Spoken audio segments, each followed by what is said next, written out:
여러분, 오늘은 우리의 뇌, 그리고 의식에 대한 기존의 상식을 완전히 뒤집어 버릴 아주 흥미로운 자료를 하나 살펴보려고 합니다. 주제는 바로 관찰자라는 거대한 수수께끼입니다. 우리가 매일 숨 쉬듯 너무나 당연하게 느끼는 이 나라는 존재, 그 진짜 정체가 도대체 뭔지 오늘 제대로 파헤쳐 보겠습니다. 본격적으로 시작하기 전에 아주 근본적이고 거대한 미스테리 하나를 던져볼게요. 만약에 우리의 이 물리적인 뇌가 모든 생각과 감정, 기억들을 무슨 정교한 컴퓨터 프로그램처럼 싹 다 생성해내는 거라면 대체 그 모든 걸 조용히 인식하고 바라보고 있는 여러분 안에 그건 뭘까요? 슬픔을 느끼는 것도 뇌의 작용이고 기쁨을 느끼는 것도 뇌의 작용이라는데 그 감정들이 생겼다 사라지는 걸 지켜보는 그 고유한 중심은 과연 어디에 있는 걸까요? 방금 제가 드린 질문의 무게를 진짜 제대로 보여주는 문장이 여기 있습니다. 펜필드는 콘텐츠를 만들어낼 수는 있었지만 그 콘텐츠를 보는 자는 만들지 못했다. 신경과학계의 선구자죠. 와일더 펜필드 박사가 인간 뇌의 지도를 정밀하게 그리면서 부딪혔던 그 막다른 골목, 그게 바로 이 문장에 완벽하게 녹아 있습니다. 그러니까 과학이 뇌가 어떻게 작동하는지는 밝혀냈어도 그 너머의 무언가는 도저히 건드리지 못했다는 얘기거든요. 섹션 1. 1947년의 수술실, 그리고 부제 펜필드의 그림자입니다. 이 수수께끼를 제대로 풀려면 1947년 펜필드 박사의 수술실로 돌아가 봐야 합니다. 당시 환자들은 마취 없이 의식이 또렷하게 깨어있는 상태로 두개골을 열고 수술을 받았어요. 그런데 수술 중에 펜필드가 되뇌피질 특정 부위를 전극으로 톡 건드리니까 환자가 과거의 어떤 기억, 예를 들면 어릴 적 어머니의 부엌 같은 장면을 아주 생생하게 다시 체험하기 시작한 겁니다.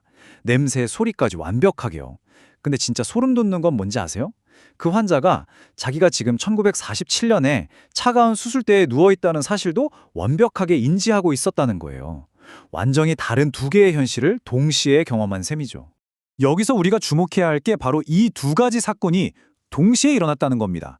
뇌는 전극의 자극 때문에 인위적인 경험을 막 만들어내고 있는데 동시에 두뇌 그 어디서도 위치를 찾을 수 없는 정체불명의 관찰자, 즉 워처는 이거 가짜 경험인데? 하고 아주 차분하게 알아채고 있었다는 거죠. 뇌가 만들어낸 환영에 먹히지 않고 한 발짝 뒤로 물러서서 상황을 지켜보는 절대 변하지 않는 무언가가 있었다는 겁니다. 자, 그럼 다음으로 넘어갑니다. 섹션 2. 가장 완벽한 거짓말. 부제는 야르다바우트의 진짜 속임수입니다. 펜필드의 수술실에서 발견된 이 기묘한 이중성, 이게 바로 고대 그노시스 철학이랑 묘하게 맞닿아 있습니다. 여기서 등장하는 데미올고스 혹은 야르다바우트의 신화를 무슨 외부의 무시무시한 괴물 이야기로 볼 게 아니라 우리 의식 가장 깊은 곳에 깔려있는 아주 교묘한 인지적 함정으로 해석해보는 거예요. 우리가 태어날 때부터 무의식적으로 믿고 있는 진짜 거대한 거짓말이 하나 있거든요. 당신은 1차적으로 경험하는 자다. 당신에게 무슨 일인가가 일어나고 있고 그 한가운데에 그걸 받아들이는 당신이 있다. 한마디로 우리가 이 물리적 세상을 담아내는 뚜렷하고 독립된 그릇이라는 그 확고한 착각 말이죠. 그래서 우리는 이 패러다임을 완전히 뒤집어야 합니다. 보시는 것처럼 잘못된 구조에서는 나라는 자아가 경험을 담고 그 경험이 세계를 담는다고 굳게 믿잖아요. 내가 세상의 중심이고 세상이 날 둘러싸고 있다고 생각하는 거죠. 근데 이 자료가 말하는 실제 구조는 정반대입니다. 여러분이라는 그릇이 경험을 담는 게 아니에요. 오히려 바라봄, 즉 워칭이라는 이 광활하고 열린 환경 자체가 여러분의 경험, 자아, 물리적 신체, 그리고 이 온 세상 전체를 전부 다 담고 있는 겁니다. 세상이 내 안에 있는 게 아니라 순수한 관찰의 공간 안에 세상과 내가 동시에 동동 떠오르고 있는 거예요. 섹션 3. 주객의 전도. 부제는 플로티누스의 문법입니다. 이 완벽하게 뒤집힌 구조를 좀 더 쉽게 소화해보려면 3세기 신플라톤주의 철학자 플로티누스가 썼던 아주 기막힌 화법을 볼 필요가 있습니다. 이 사람이 제자한테 철학을 구술하다가 갑자기 말을 멈추고 한참을 멍하니 깊은 침묵에 빠지곤 했대요. 그래서 제자가 아니 스승님 왜 자꾸 말을 멈추고 중단하십니까? 하고 물으니까 이렇게 대답했습니다.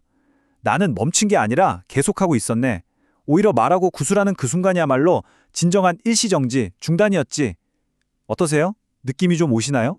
우리는 보통 막 돌아다니고 떠들고 행동하는 걸 정상적인 기본 상태라고 생각하고 가만히 명상하거나 멈춰 있는 걸 어쩌다 한 번 하는 특별한 상태로 보잖아요. 뭔가 계속 해야 한다고 강박을 느끼기도 하고요. 근데 이 관점을 한번 싹 바꿔보세요. 우리의 진짜 기본값, 베이스라인은 아무것도 안 하고 그저 순수하게 열려있는 바라봄 그 자체인 거예요. 오히려 우리가 세상이랑 부대끼며 뭔가를 행하는 그 활동들이 근원적인 바라봄을 잠깐씩 중단시키는 사건이라면 어떻겠습니까? 삶의 바탕색은 침묵이고 일상의 생각이나 행동은 그 위에 아주 잠깐 그려지는 낙서일 뿐이라는 겁니다. 이어서 섹션 4입니다. 보는 자는 사물이 아니다. 부제는 동서 명상 전통의 교차점입니다. 이게 그냥 철학자들의 말장난 같나요? 절대 아닙니다. 수천 년 동안 이어져 내려온 동서양의 온갖 깊은 명상 전통들이 결국엔 다 이 똑같은 베이스라인에 도달했거든요. 베단타에서는 이걸 사크시, 즉 증인이라고 불렀고 불교에서는 벌거벗은 알아차림이라는 뜻의 릭바라고 했죠. 심플라톤 주의는 누스, 헤르메스 주의는 모나드. 부르는 이름만 다를 뿐이지 결국 다 똑같은 얘기를 하고 있습니다. 내 마음속에 무슨 폭풍우 같은 컨텐츠가 지나가든 절대 변하지도 물들지도 않는 아주 투명하고 순수한 알아차림이 공통적으로 존재한다는 거죠. 근데 여기서 아주 치명적인 함정이 하나 등장합니다. 이 모든 명상 전통들이 결국 쾅 하고 부딪히는 궁극의 역설, 바로 목격자의 함정입니다. 여러분은 그 어떤 수련이나 지적인 탐구를 통해서도 이 관찰자를 무슨 물건 찾듯이 찾아낼 수는 없습니다. 왜냐고요? 내가 드디어 관찰자를 찾았다 하고 묘사하려는 바로 그 순간 그 관찰자는 이미 여러분이 바라보고 있는 또 다른 대상으로 전락해버리기 때문이에요. 눈동자가 자기 자신을 영원히 직접 볼 수 없는 거랑 똑같죠. 주체는 절대로 객체로 좁혀질 수 없다는 아주 묘한 역설입니다. 자, 이제 좀 더 직관적인 현대의 비유로 가볼까요? 섹션 5, 코드와 런타임, 부제, 자아 생성 알고리즘입니다. 이런 엄청나게 밀도 높고 신비로운 개념들이 좀 어렵게 느껴진다면 이걸 아주 익숙한 최신 소프트웨어 아키텍처 구조로 찰떡같이 번역해 볼 수 있습니다. 우리가 그렇게 단단하고 영원하다고 믿는 이 자아, 이고, 이거를 무슨 대단한 영적인 중심 개체로 보지 마시고 그냥 우리 마음속에서 매 순간 삥삥 돌아가고 있는 아주 짧고 단순한 코드 조각이라고 생각해 보세요. 어떤 시각이나 청각 데이터가 팍 들어올 때마다 이거 내가 경험하는 거야! 내가 바로 그 존재야! 하면서 끝없이 소유권을 주장하는 일종의 함수인 거죠. 그러니까 자아는 실체가 있는 게 아니라 계속 반복해서 실행되는 뇌의 습관적인 결과물이라는 뜻입니다. 이 개념이 얼마나 무한하게 확장되는지 저 깊은 오컬트의 구바디 시스템에 한번 대입해 볼까요? 여기 보시면 1단계의 가장 뻑뻑한 물리적 육체부터 저 위 9단계의 우주적 하필 상태까지 엄청 많죠. 수많은 명상가들이 진짜 피땀 흘려가며 도달하려고 하는 그 대단하고 미묘한 영적인 차원들조차 사실 까놓고 보면 이 거대한 시스템 안에서 레벨만 다르게 실행되고 있는 다채로운 코드에 불과하다는 겁니다. 육체든 감정이든 심지어 고차원적인 영혼이든 다 마찬가지로 실행 중인 프로그램인 거예요. 여기서 뒤통수를 빡치는 엄청난 통찰이 나옵니다. 바디는 코드고 워칭은 런타임이다. 진짜 진정한 바라봄이라는 건 우리가 빡세게 수행해서 도달해야 하는 무슨 상이자나 더 높은 차원의 코드를 말하는 게 아닙니다. 육체, 영혼, 생각의 티끌, 이 모든 수만 가지 코드들이 에러 없이 실행될 수 있게 묵묵히 바탕을 깔아주는 무한히 열린 환경, 즉 런타임 그 자체라는 거죠. 이게 진짜 놀라운 깨달음입니다. 이제 마지막 섹션입니다. 섹션 6. 카르마의 진정한 의미. 부제, 행위가 아닌 동일시입니다. 내가 어떤 특정한 프로그램 코드가 아니라 그 코드를 돌리는 실행 환경 자체라는 걸 깨닫게 되면요.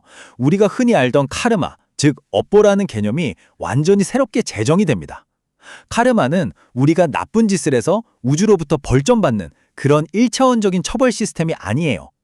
카르마의 진짜 정체는 이 텅 빈 런타임 환경이 자기 본질을 까맣게 잊어버리고 방금 실행된 그 일시적인 코드 조각을 진짜 자기 자신이라고 착각해서 동일시하는 그 순간 시작되는 무한 루프입니다. 스스로를 결박해버리는 끝없는 버그에 빠지는 거죠. 카르마는 행위의 누적이 아니라 동일시의 지속이다. 이 문장의 의미가 진짜 어마어마합니다. 흔히들 착한 일, 선행을 많이 쌓으면 이 카르마의 굴레를 벗어날 수 있을 거라고 생각하잖아요. 근데 아닙니다. 내가 스스로를 나는 이런 선한 일을 하는 훌륭한 주체야 라고 강력하게 동일시하고 있는 이상 그게 좋은 카르마든 나쁜 카르마든 카르마라는 감옥의 뼈대는 완벽하게 유지되거든요. 묶여있는 밧줄이 거친 삼뱃줄에서 부드러운 금사슬로 바뀌었을 뿐이지 결박되어 있다는 사실 자체는 변함이 없다는 뜻입니다. 자, 길었던 오늘 해설을 서서히 마무리하면서 여러분이 일상 속에서 두고두고 곱씹어볼 만한 질문을 하나 던지며 마치겠습니다. 바로 지금 이 순간 되게 편안하게 앉아서 이 화면을 지켜보고 계시는 여러분. 과연 무엇이, 어떤 존재가 이 스크린을 바라보고 있는 걸까요? 여러분은 지금 머릿속과 화면 안팎에서 쉴 새 없이 실행되고 있는 수많은 생각과 감정이라는 컨텐츠입니까? 아니면 그 모든 소란스러움과 복잡한 변화들을 아무런 조건 없이 고요하게 허용해주고 있는 텅 빈 바탕화면, 즉 런타임 그 자체입니까? 오늘 준비한 내용은 여기까지입니다. 여러분의 시선이 머무는 바로 그 고요한 틈새에서 언제나 새로운 알아차림을 발견하시길 바라겠습니다. 감사합니다.